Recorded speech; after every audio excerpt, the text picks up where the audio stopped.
প্রচুর পরিমাণে মাল লোড করার কারণে দেখুন বুসফুনের কি অবস্থা, আগার চাকা ছিঁড়ে গেছে।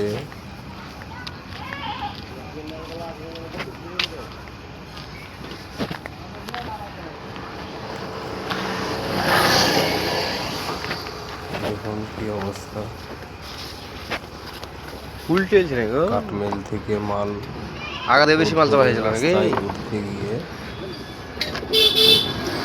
চাকা ছিঁড়ে যায়। ড্রাইভারটা তো অবাক, বুসফুল থেকে কোনো রকম লাভ দিয়ে দিয়েছিল, পাল্টে মাল্টে হয়েছে মেরে দিবে।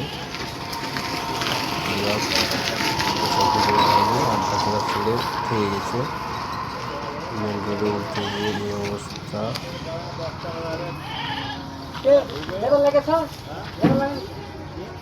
পেছন দিকে বেশি লোড হয়ে গেছিল, এই কারণ থেকে এরকম আজ্ঞা চার্জ হয়ে গেছে।